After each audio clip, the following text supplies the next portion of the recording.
ഇന്ന് ഏറ്റവും കൂടുതൽ ആളുകളെ മരണത്തിലേക്ക് നയിക്കുന്ന ഒരു രോഗാവസ്ഥയാണ് ഹൃദയാഘാതം അഥവാ ഹാർട്ട് അറ്റാക്ക്. ചെറുപ്പക്കാരിൽ പോലും ഇന്ന് ഹൃദയാഘാതം സാധാരണയായി കണ്ടുവരുന്നു. പെട്ടെന്നാണ് പലരിലും ഹാർട്ട് അറ്റാക്ക് ഉണ്ടാകുന്നത്. എന്നാൽ ഹാർട്ട് അറ്റാക്ക് നേരത്തെ തന്നെ നിങ്ങൾക്ക് തിരിച്ചറിയാൻ സാധിക്കുമെന്നാണ് വിദഗ്ധർ പറയുന്നത്. ഹാർട്ട് അറ്റാക്ക് ഉണ്ടാകുന്നതിന് 10 ദിവസമോ 1 മാസമോ മുമ്പ് ചില ലക്ഷണങ്ങൾ ശരീരം പ്രകടിപ്പിക്കുമെന്ന് ഡോക്ടർമാർ പറയുന്നു.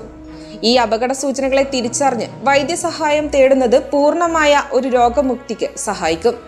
നെഞ്ചുവേദനയാണ് പ്രധാനമായ ഒരു ലക്ഷണം. ഹൃദയാഘാതം ഉണ്ടായവരിൽ മിക്ക ആളുകളിലും പ്രകടമായ ലക്ഷണങ്ങൾ ഇവയാണ്: നെഞ്ചിന് കനം, ശ്വാസമെടുക്കാൻ പ്രയാസം, നെഞ്ചിന് എരിച്ചിൽ, കടുത്ത ക്ഷീണവും തളർച്ചയും, ഉറക്ക പ്രശ്നങ്ങൾ, ഉറക്കമില്ലായ്മ ഇവയെല്ലാം ഇതിന്റെ ലക്ഷണങ്ങളാണ്.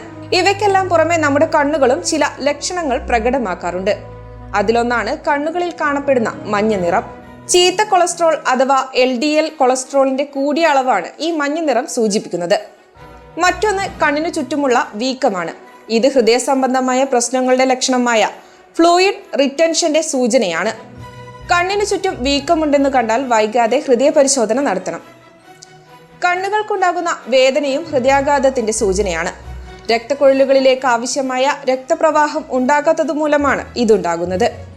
കടുത്ത തലവേദന അനുഭവപ്പെടാറുണ്ടെങ്കിലും വൈദ്യസഹായം തേടേണ്ടത് അത്യാവശ്യമാണ്.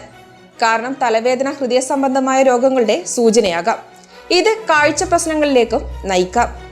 അതേസമയം ഓർക്കേണ്ട ഒരു കാര്യം, സ്ത്രീകളിലും പുരുഷന്മാരിലും പ്രകടമാകുന്ന ലക്ഷണങ്ങൾ വ്യത്യസ്തമാണ് എന്നുള്ളതാണ്. ഹൃദയാഘാതം ഉണ്ടാകുന്നതിന് 1 മാസത്തിനുള്ളിൽ സ്ത്രീകളിൽ 50% പേർക്ക് ഉറക്ക പ്രശ്നങ്ങൾ ഉണ്ടാകുന്നുണ്ട്. പുരുഷന്മാരിൽ 32% പേർക്ക് മാത്രമേ ഇതുണ്ടാവുകയുള്ളൂ. മറ്റൊരു കാര്യം കൂടി ഓർക്കുക, ശാരീരികമായ എന്ത് അസ്വസ്ഥതകൾ അനുഭവപ്പെട്ടാലും സ്വയ ചികിത്സ പാടില്ല.